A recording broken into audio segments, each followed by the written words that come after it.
Everybody, we have a special show today here in Madison, Indiana, in Jefferson County with Richard Ice, who runs the Facebook page Madison Riverfront Legal Defense Fund. So, a lot going on in this community right now where we have a question of what's happening on the riverfront. The riverfront has really been largely used for public good with some businesses, some residential, for the last many, many years. And we are looking at a city government that is trying to put in luxury apartments or high income apartments right now. And the community, we'll talk about that with Richard Ice here, who's done a ton of work and paying attention and trying to hold the government accountable to see what is really happening here, why it's happening, and if we can get to a bottom line of what's good for this community. So, Richard, thank you so much for doing all the work. It's been a pleasure. Yeah, it's people like you, and we have a number of people like you across Southern Indiana that really shed light on local issues. Mm-hmm. We have the problem here in this district in general that we don't have necessarily a large paper to our media markets are dominated by Louisville or Cincinnati or Indianapolis, and so it really takes individuals like yourself to focus in on these issues and make sure that we all understand them. And that's why we invited you on today. So, would you like to introduce yourself and how you even got into this situation? Sure. I'm Richard Ice. I am born and raised here in Madison. Did the graduate high school, left town 10 years, came back. Been here ever since. My family's always lived here. I've always claimed Madison as home. I got involved in this because I live on the riverfront. Mm-hmm. If you know anything about Madison, Jefferson Street runs north to south, terminates in the river, and I live on Jefferson Street. You walk out my front porch, you see part of the river. You walk out my back porch, you see part of the river. Mm-hmm. The apartments they're talking about building will eliminate my back view. Okay. Now, having said that, I can still see my front porch and see the river, so that's not why I'm opposed to it. Mm-hmm. I'm opposed to it because it's bad for our town. Okay. It's bad for our riverfront. So why is it bad for the town? Why is it bad for the riverfront? Having more housing is something that always is. We needed more housing. Yeah. Without a doubt. And we need upper end housing, I guess. We don't need it there. Mm-hmm. There are a lot of open spaces around Madison that they could build. City owns 60 acres on the hilltop that they supposedly want to turn into an industrial park. They've owned the 60 acres since I was a kid, and nobody's ever interested in it. Okay. So you put the houses there if you really need to. And they'll be on the top of the hilltop, They'll be looking on the over the hilltop. river. That would be. They wouldn't be looking over the river. It's out a little bit in the county, but that's where the land is. Sure, that's where the land is. And so the land that they're proposing to put this on, or going to put this on at this point, right? Because I understand it's been rezoned. It has been rezoned. And then now there's a lawsuit holding it up for a bit. Are they going to try to? Let's back up for a second. Okay. Yeah. So tell us about this land, this piece of land. What has it been like? Been used for? This land back in the 30s, 40s, 50s. I don't know when we stopped using coal to heat our houses, but it was a coal yard.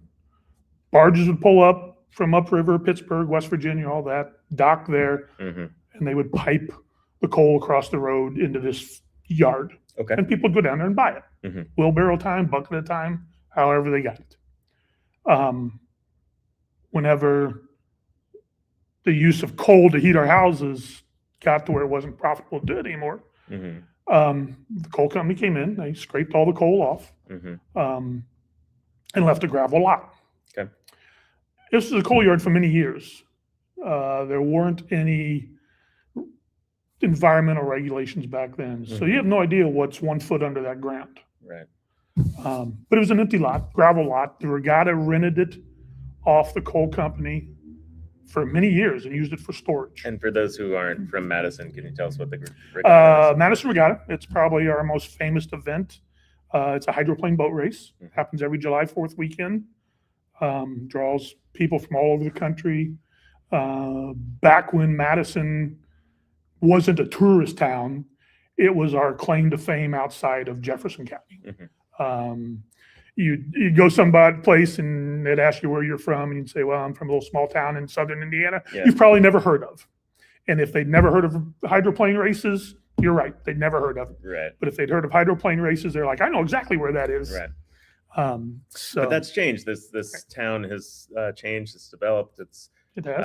The businesses have flourished in many different ways. There's a lot of Airbnbs here now. There are. Has become a vacation destination for people in Cincinnati, Louisville, and well beyond that too. And that transformation has happened. And so, having housing, there is somewhat of some homeless people here in an encampment.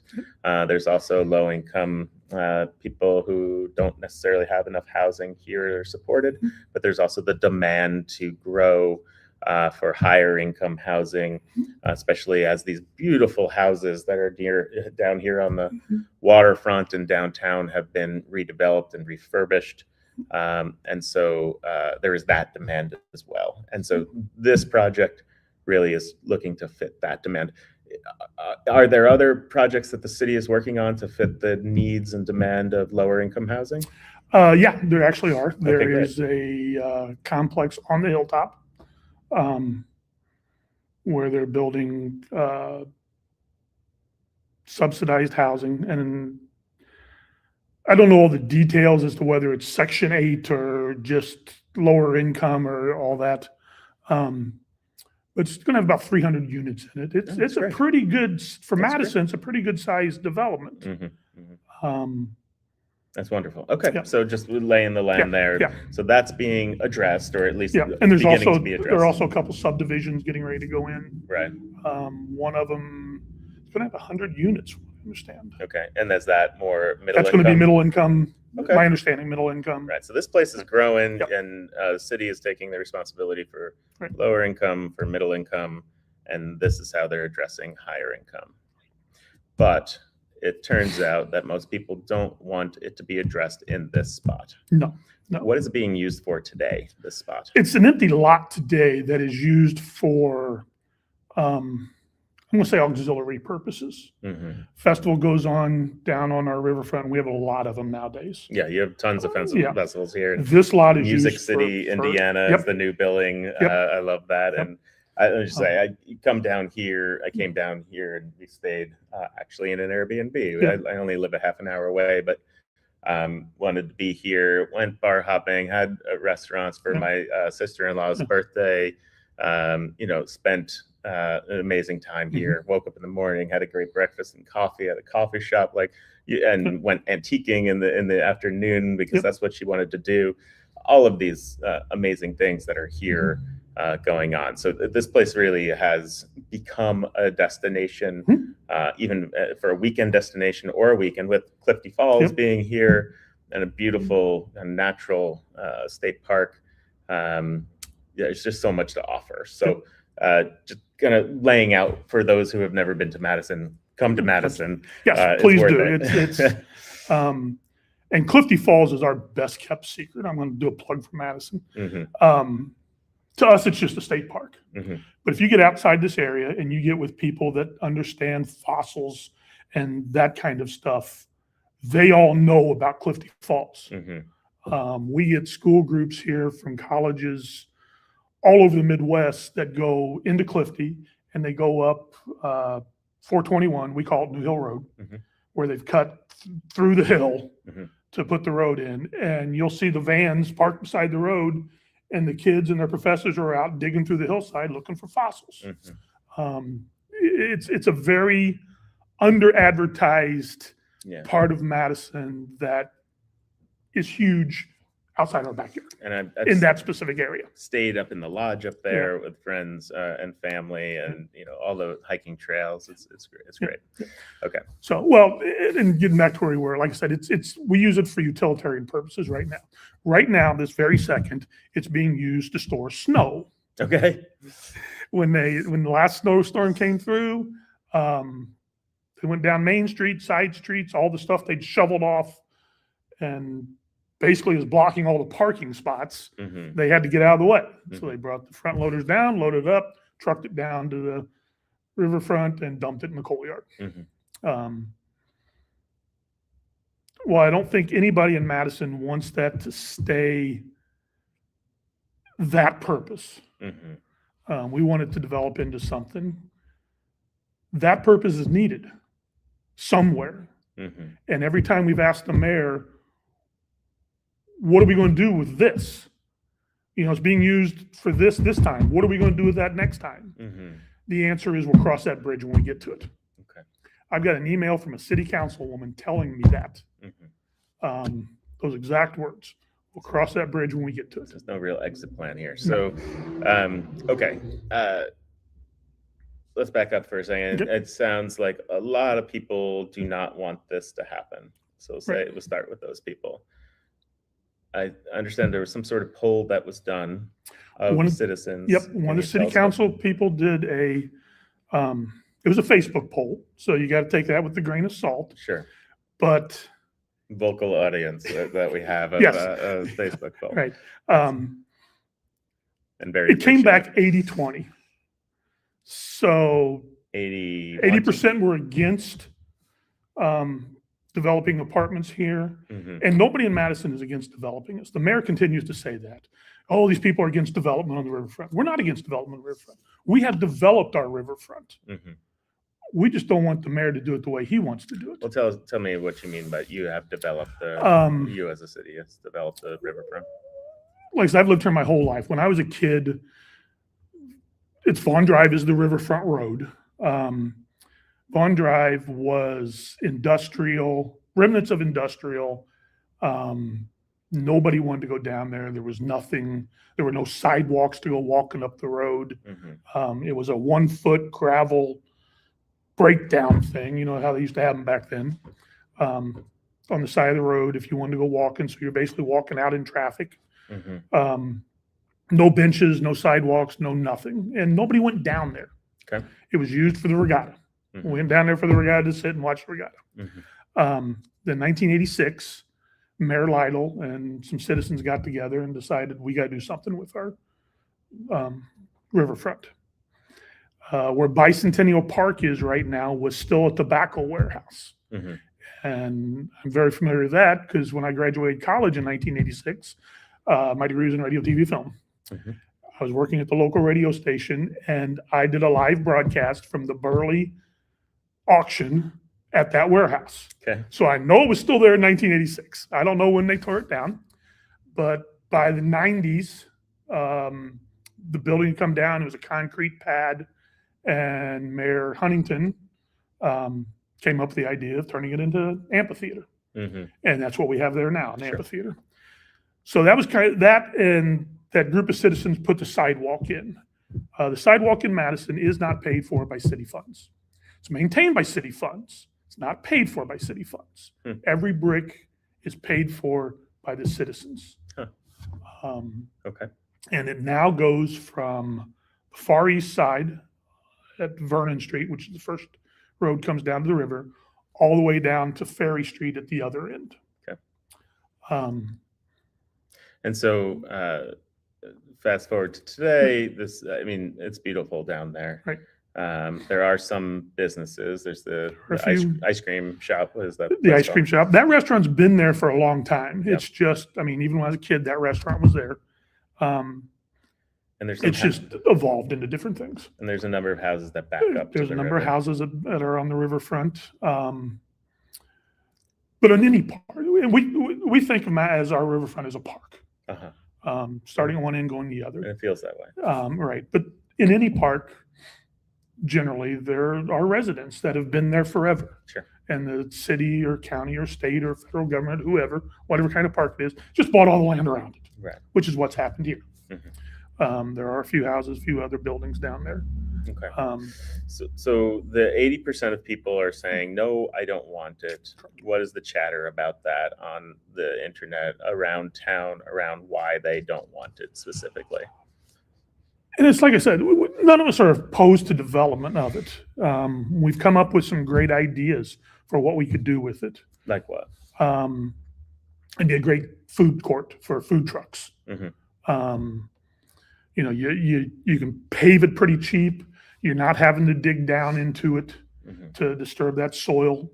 You just lay a coat of asphalt over it, encapsulate it's what they call it. The electric is already there. They dropped electric there a long time ago for all the food trucks from the regatta. So the electric's already there. So you just put in some stations for people, food trucks nowadays, to rent them. And we've got a food court with all the food trucks, 6, 12, 18, whatever you can fit in there. Sure. There's the idea of a park, a legitimate park. They just built one more in the center of the town. They call it the Ohio River Legacy Park. There's some scuttlebutt about that because that happens to be in the vice mayor's backyard. Okay. So they spent $500,000 fixing a park there, but they want to put housing actually on the riverfront. That park isn't quite on the riverfront. There's a parking lot between them. Got it. And there are other ideas. There's one citizen who offered to buy it at the appraised price from the city.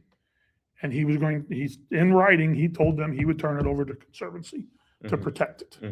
They rejected that offer. Okay. Did they say why? No, not that I know of. And so in general, people are objecting about the high-rise nature of it and a lot of things. The aesthetic nature of it, or what? Probably the most vocal opposition is the aesthetic nature. If you've been to Jeffersonville and seen their riverfront, they've got apartments on the north side right on the sidewalk. That's what this is going to be. They have passed an ordinance where they got to move it back 5 feet off the sidewalk. 5 feet is shorter than I am. So it's basically right on the sidewalk. So there's going to be this monolith of a wall there. And if you walk down our riverfront, there are 2 places where you can turn north and look back into the town and see the beauty of Madison. One of them is Bicentennial Park. You can see the hills and the houses up on the hills and all that and into the downtown. And the other right now is that lot. You can see the cupola of the courthouse very clearly. You can see into downtown Madison, the tops of some of the buildings. We've got a duck pin bowling lane that just opened up. Wine bar duck pin bowling. You can see their upper deck from up there. So from that upper deck, you can see the river until they build these apartments. Sure. So mostly it's the aesthetics, but there's other issues. It's the aesthetics and the beauty of it. It's also the identity of this town. Right. It's aesthetics, but it's so beautiful and it's quaint. And I saw the other day that it was, a top 10 small river town in the U.S., right? It gets on those lists all the time for a reason. This would start to degrade some of that. I believe that, and a lot of people believe that. Okay. Okay, continue. So what happened? It needed to be rezoned. How did it get rezoned? Yeah, so it is in the it was zoned open space. The whole riverfront was pretty much zoned open space.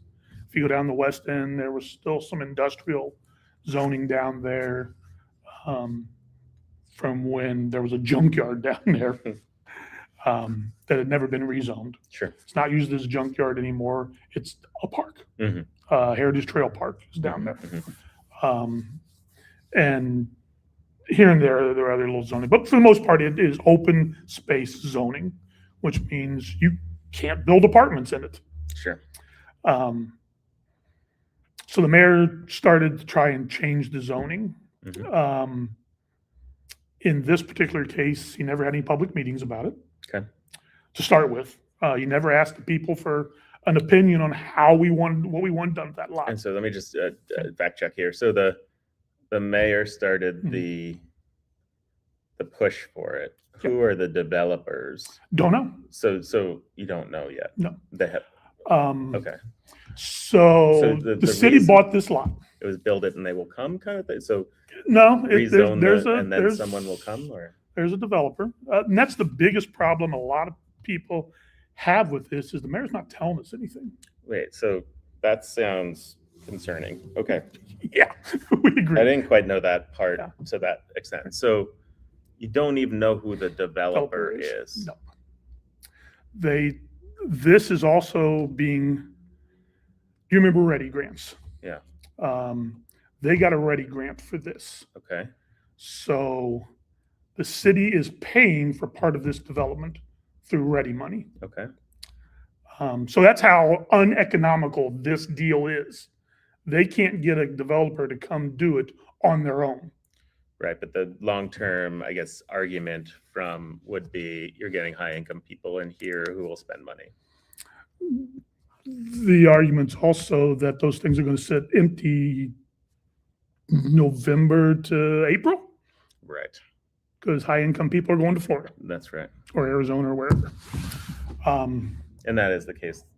I mean, I just knocked doors in this town, and that is the case right now on February 21st. Yep. Yeah. I live on Southern Jefferson Street. There are 4 houses there. One is a rental. There's mine, and there's 2 snowbirds. And those houses are empty right now. Okay.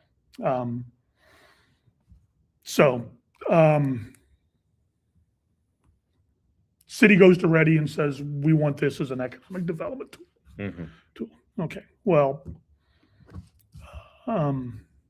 there's question how high-end housing could be seen as an economic development tool. Okay. It's mostly probably going to be retirees. They'll come here and spend some money, but is that economic development worth what the city's paying to develop this lot? This lot's in the floodplain. It was underwater this time last year. So they're going to have to build it 15 feet in the air. Okay. And then they can build it 35 feet above that 15 feet. So that wall I was talking about is going to be a 50-foot wall. Got it. Oh, wow. Yeah. When you put it that way. Yeah. It's a 50-foot wall. One of the council members took a balloon down there, helium balloon, and ran it up 50 feet so people could see this is where the wall stops. And it was pretty dramatic, eye-opening. Yeah. So city gets this READY money, and in their proposal they had a contractor named. That contractor has since pulled out. Okay.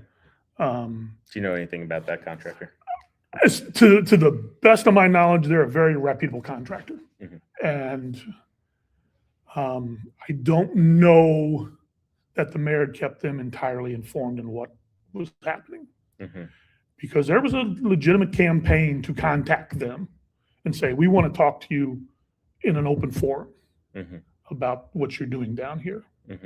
Never got those conversations going. They just withdrew, said, we're not doing this. Another company stepped in, said, we'll do this.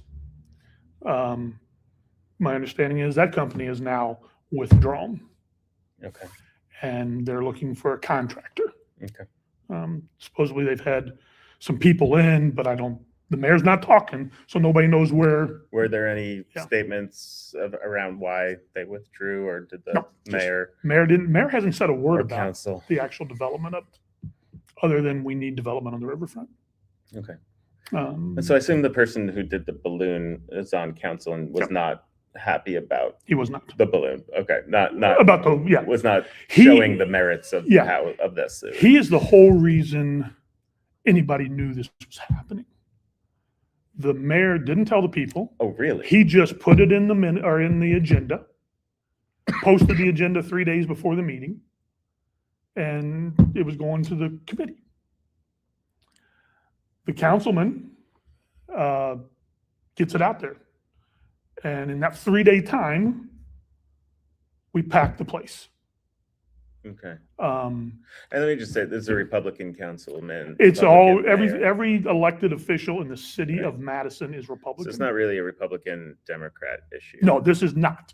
Right. It's There kind of are, crossing party lines. there And are, I've seen, and let me just vouch for that. I've seen that very much talking to Republicans and Democrats, people on both sides Right. of the issue. Yeah. It does not seem to go along party lines. no, we even talked to the Democratic Party and said, please don't take this up as an issue, because there are Republicans who will back out if they think it's a Democratic issue. Right. Right. And we didn't want that because we don't want this. It's not a Republican Democratic issue. It's, and you're right, he is a Republican. And when the actual vote came down, there were 2 of them that voted no, and they're both Republicans. Okay. That's an important point of all of this. Okay. And again, this podcast today is about seeking to understand. And I think we have a few viewers on right now already on the live here who are staying with us. I can see, I can see the dashboard here, who are really very interested in the details. And I think people will be interested in getting to really the detailed bottom of this. So thank you for going through it and being so knowledgeable and really following it so closely. Okay, so we have a mayor that kind of tried to push something through without transparency or accountability. Right. Has he said anything about that move? Has he said, Not hey, a I'm word. sorry I did it that way? Not a Or, word. hey, this is why I did it that way? Nope. All right, he hasn't said anything publicly. He hasn't said anything publicly. And then the city, or nor has the city council? City council hasn't said anything publicly. Okay. And 2 of them voted against him, 2 though. of them voted against it. And they haven't said anything? Nope.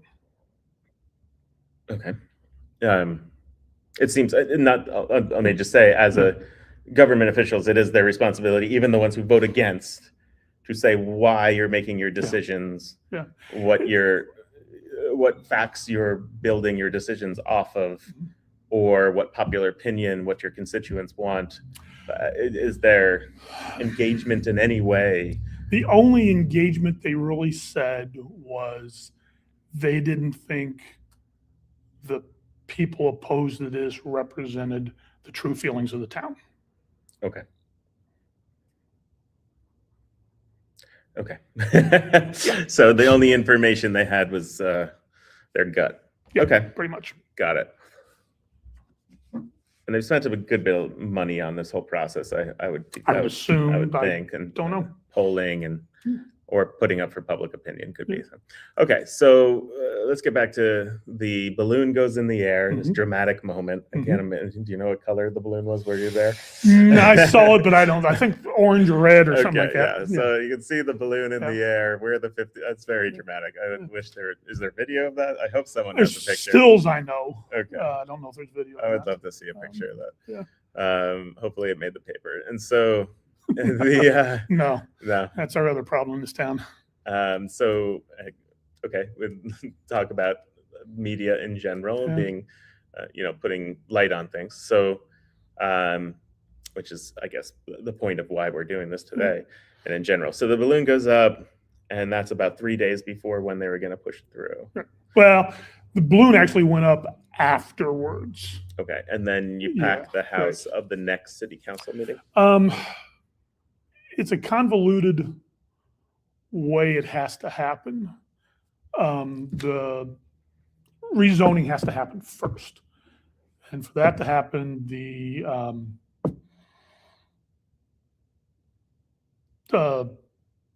planning zone board has to vote to send it to the council.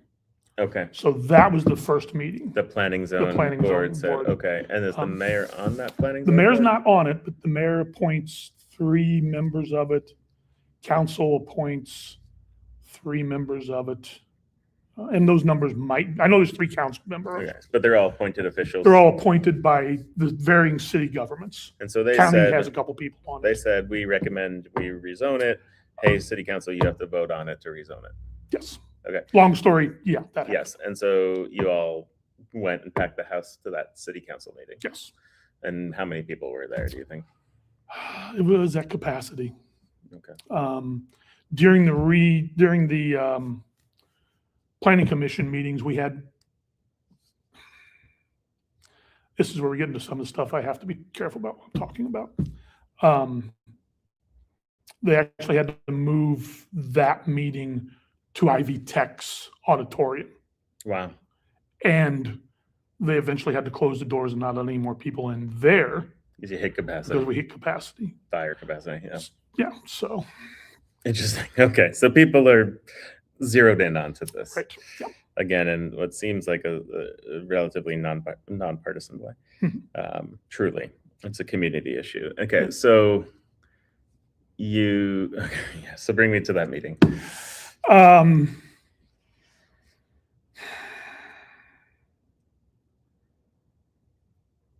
All these people are there. There's a stage, I assume. With the city council. Yeah, kind of. Yeah. The mayor there. The mayor is there. And do they start to explain what the intentions are? No, they don't explain anything. Other than saying, we're here to talk about this, we're going to public comment. Mm-hmm. And they went straight into public comment. When the public comment was done, they said, okay, let's vote. And they voted. Okay. And what was the vote? They recommended for the city council to rezone the riverfront. Okay. And what was the next step that the city had to take? Then did people get to comment on it at all? After they recommended? No, after the meeting's over. Done. It then goes. Were people upset? I mean, oh yeah. That were there? Yeah. Was there chat? Or was there people yelling? No, there wasn't. I mean, they were they were adults. Okay, good. Yeah. So that recommendation goes to city council. City council has to vote on it. That meeting was held at City Hall again, which is a fifth the capacity of Ivy Tech. And it was, again, standing room only, out in the hallways. And at that meeting, they voted, I think there's 7 of them, so 5-2 to rezone the riverfront. Okay. So now it's rezoned officially. Yes. For residential. No, it's rezoned riverfront. They created their own little special zone for this 3-block area. And that's the other thing. So they call it a new type of zone? A new type of zone. Okay. And originally, this zone was from Jefferson Street to Ferry Street. Went half the riverfront. Sure. With the original round of people being mad, they cut it back to 3 blocks. It's Jefferson to St. Michael. In that little area is the coal yard, which they want to turn into apartments. There is a parking lot down towards the Fairfield Inn, which is our really nice hotel. Yep. Was refurbished, even though we've never had economic development on our riverfront. Somehow we spent, or the guys that owned the place spent millions redoing this building. But they have very small parking lots. So they bought this land to overflow parking on events. As open space, they couldn't do anything but leave it as grass. So now, as in the refiguring of the riverfront zone, they can now create a parking lot. They could actually build more apartments or more hotel rooms if they wanted to. Got it. Okay. There are hundreds of unintended consequences that the city does not address. And what's the conversation around these decisions, but also the roadmap moving forward? They putting it in the paper? Are they having meetings about it? Is getting on the radio? They'll make, what is the, and like I said, that's part of the problem with our media nowadays. Small town paper. So I'm not blaming them for the realities of today's world, but they have 2 reporters, I think, covering everything going on in this county. So there's no investigative journalism whatsoever. He sits in the meeting, reports, gets a few quotes, and that's what goes in the paper. Okay. So they're not asking anybody any questions about tomorrow. What's the idea for this? How's it being paid for? So forth and so on. This is what was said in the meeting. Okay. In today's world, I can go on YouTube and watch every meeting start to finish from my living room. So we don't really need that kind of reporting, but in today's environment, that's all newspapers can afford to do and stay in business. So it's sad. Sounds like it's a service, however. It is a service, yes. But I'm much happier with it than I'd be without it. But it's down to 2 days a week. Okay. Not that long ago, it was a 6-day-a-week paper with full news staffs, and never has it done deep, dark investigative reporting, but at least they would talk to people. Sure. Now they don't even do that. Okay. And like I said, I know the guy who's the primary reporter, and he is a great guy.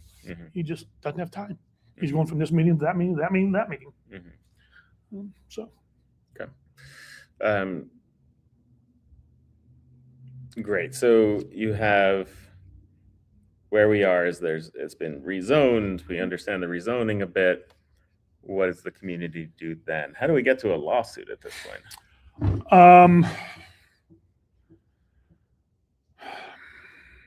Who's suing the city? The citizens. And I'll be entirely honest with you, I am one of the complainants in that. That's why I hesitate to say anything about the lawsuit or any of the legalistic parts of it. But let's stay very factual here, and I'll lead us down some facts, and you can say, I don't want to answer that very openly. No one's going to make you answer something. So who is suing the city? It is 6 of us, 6 citizens who are property owners around that lot, for the most part. Okay. Based off of what grievance? The way the meetings were conducted. In terms of not being transparent, or? I can't. Okay. Yeah. So in the way the meetings were conducted, you think invalidates the fact that it's rezoned? It sounds like. Okay. Great. And when did you file that lawsuit? November, About-ish. December. Okay. November, December. Not long after the city council voted. Okay, late fall, sometime, right. early winter. Okay, so it's been going on for maybe 3 months or so. Okay, it's not gone to court or anything at this point. No, not even close. Right. So lawyers are talking to lawyers. Yeah, lawyers are doing lawyers things. Yeah, and they're figuring it out with one another. Maybe there's some sort of settlement or resolution or arbitration that can happen to move this forward, so it doesn't have to go into a court case. Got it. Lawyers are doing what lawyers usually do, right? Try to keep things out of court and get to resolution. That would be nice. You probably can't answer this question, but what would a good resolution look like for you? They don't build the apartments. And here's the problem. Overall, the problem with our city government here in Madison, this isn't the only lawsuit. Aaron Houchin was in town last week announcing that we were getting $1 million from the federal government for floodwater control in Crooked Creek, which Crooked Creek floods a lot. Right. The day before, the mayor announced he was buying, the city, not he, the city was buying a mobile home park in that area. And in very tiny print, part of that purchase price of $500,000 plus, I think it was 55,000, was settlement of a lawsuit that homeowner had filed, where the city had gone in, tore down a building that they supposedly had condemned, and then just bulldozed it. Got it. So we get $1 million. Half of it's going to this guy to get the land and settle the lawsuit. Interesting. Yeah. Okay. Okay, so they took the land and or took the money from the federal government and used it to solve their own problems they created. Yes. I assume that is what they are doing with the money, because again, the mayor didn't tell us where the money to pay for this land was coming from. Okay. But the next day, $1 million is put in his pocket, put in the city's pocket. City's pocket. So yeah, there's questions, and these are very fair questions. Right. And that's our problem with the mayor. He people- doesn't answer them. Right, and people jump to conclusions because those conclusions aren't being filled in, right? And you're not having information. This is accountability. This is transparency. Those are the things that we demand from our government officials. Seems like we're not getting much of that. And if the mayor or city council wants to give us that information, we're more than happy to bring you all on to Project Next and talk about this in a fair way, and just have a similar seek to understand type of conversation, because that's what we're trying to do here. So, or even facilitate a conversation between you all. Okay, so now we're here today, and you're waiting for lawyers to do lawyer things, as you said, and lawyers to talk to one another. I guess you all have to fund this. I'd rather not get into that. Can't talk about that. Okay, so, is there any expectation on timeline? Not really. And are they legally allowed to go ahead and, if they find a contractor, to build while the lawsuit is happening? And I'd have to give you a layman's answer, because I don't know if they are or if they aren't. All right, but functionally, what contractor is going to go try to build something while a lawsuit is happening? Yeah, that's part of the problem. That's not going to happen. Okay. All right. Well, I feel like I understand a whole lot more about the history of this issue, where we are today. What can listeners who are part of that 80% do today?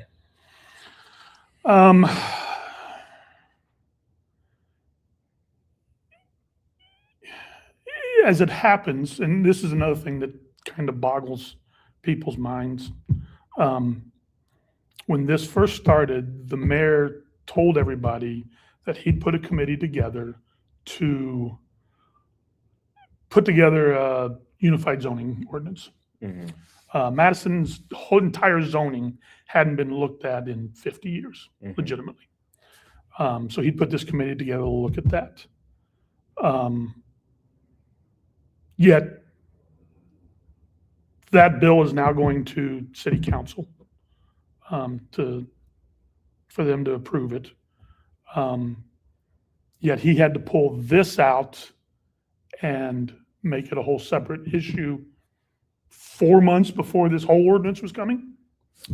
So long story short, contact your city councilman. Let them know how you feel about the new zoning, including they should be able to revert this zoning back to open space. So if you want, it sounds like also you can write your city councilman or your mayor and ask for transparency. That would also be good, but I don't think you're going to get that. Well, let me challenge that for a second. Okay. We've seen here in Indiana some pretty tremendous grassroots successes in the last 6 months, with gerrymandering being defeated. And that didn't just accidentally happen because some Republicans stood up to Mike Braun, and to Donald Trump, which was great, that they did what the people wanted, because polling showed over and over and over again that Hoosiers didn't want redistricting. And that was such an amazing thing that happened.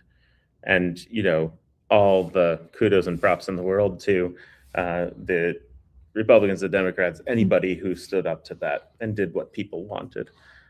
That was what I saw, was people calling their representatives, calling their state senators, calling Mike Braun's office, who had never done so before. They have never been part of that democratic process in that way. Not only that, they showed up at the State House and were part of the democratic process in that way. They were on the streets. They were it just was such political activity and Hoosiers engaging in democracy.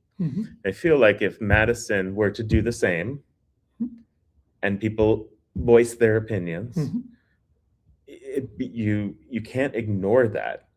You can do the opposite of what they said because you're elected, and you can do that, and you probably won't get reelected, but you can't ignore it.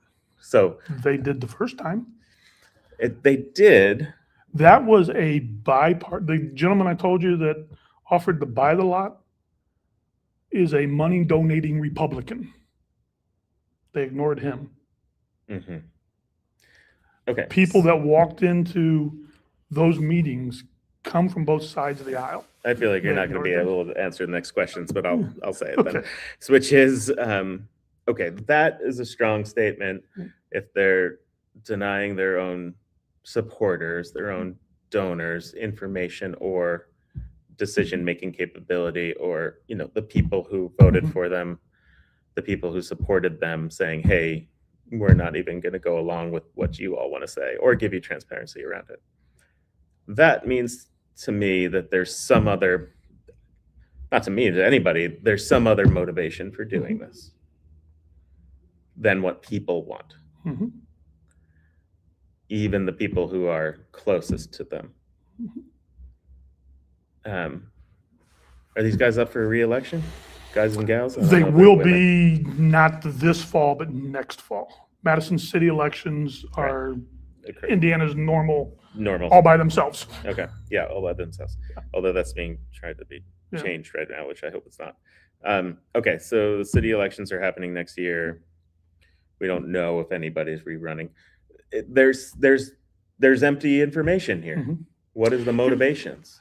What are the motivations? I'm not asking you to answer that. Right.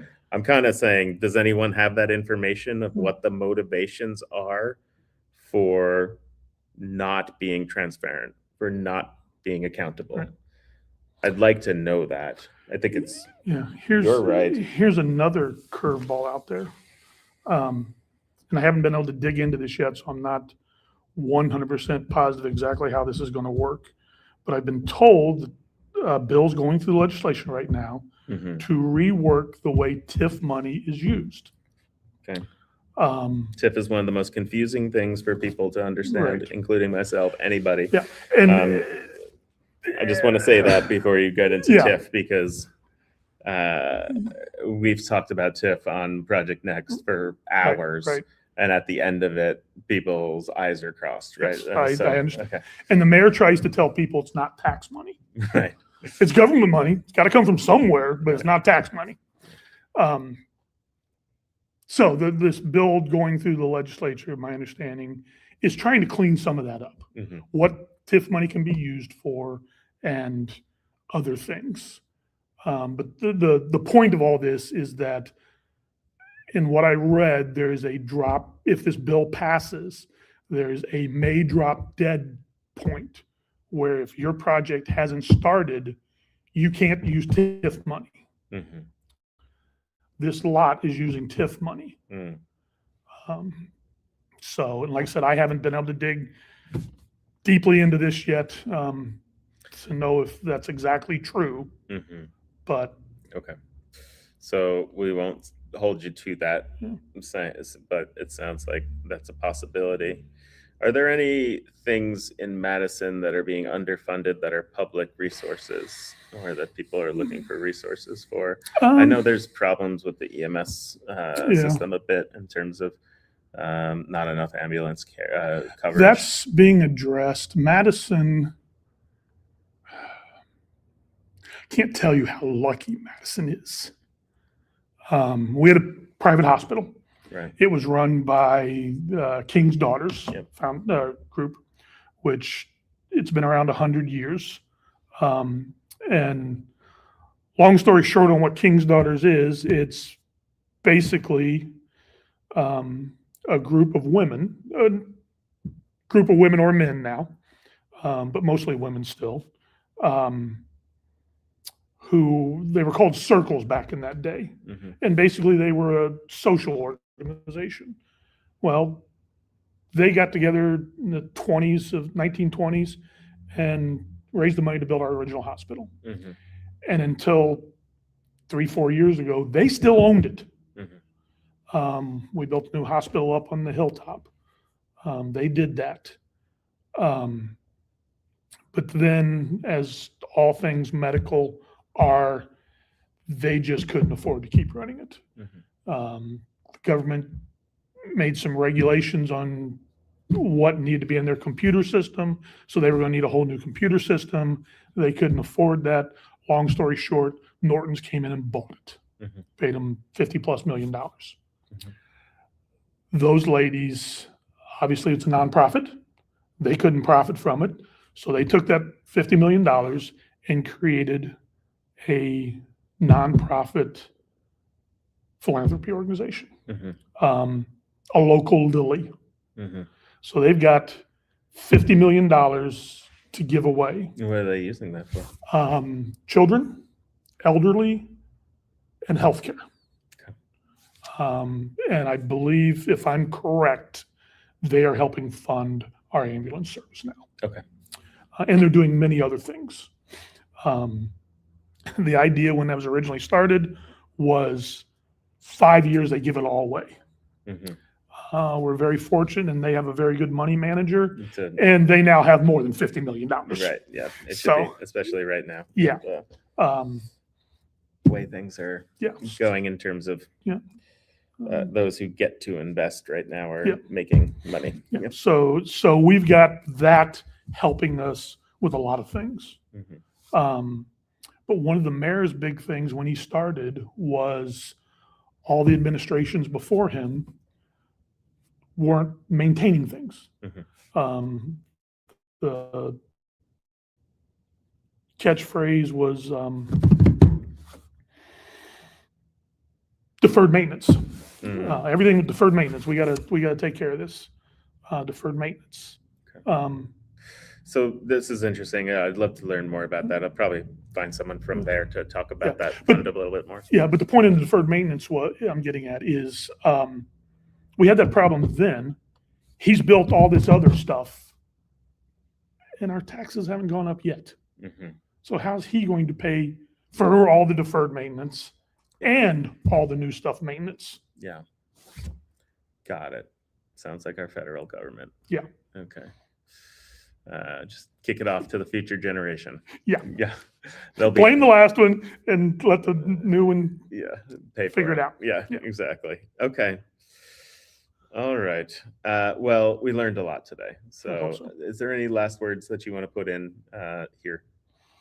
No, I appreciate you doing this. I think this is good. This is very good. How are you feeling right now? A little nervous. Mm-hmm. Madison's not a big town. Yeah. There may be some blowback. Mm-hmm. This mayor has been known to produce blowback. Okay. Well, I was just say I've been, I met him many times. Mm-hmm. He's always been friendly to me. He is. I went to high school with him. He's a friendly guy. One thing I would say is at the latest Pride Fair, he was there, and the time before then, getting up and talking about how he's in favor of LGBTQ rights, which was interesting. And that he was able to be so forthcoming about that in as a Republican mayor. Which is an issue in the Republican Party that people don't necessarily see eye to eye on. So that was really refreshing and interesting to see him talk about that.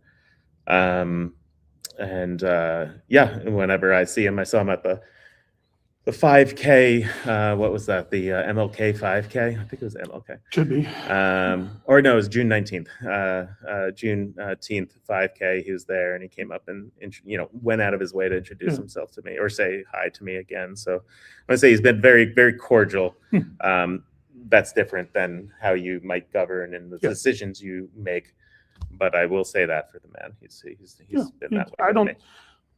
Outside of his office, I have no problem with him. He's a nice guy. Like I said, I was a year behind him in school, and I've known him forever. Not friends with him, but known who he was, and don't have a problem with him. Okay. Well, I hope there's accountability and transparency moving forward here, and I hope this helps to put a little, pressure, good pressure, on the city government to say what's going on, because seems like there's a lot of questions in the air still that people need answered. And that's one of the things I can't understand. Like I said, if he'd come out and said, other than we need economic development on our riverfront, if he'd explained what his idea behind that was, a lot of people who are opposed, who are staunch Republicans, might have said, oh, okay. But he's not explaining anything to anybody that I know of. It's just my way, and deal with it. Okay. Well, thank you. I appreciate it. My pleasure. Thank you. And thank you, Madison. We will see you in the future.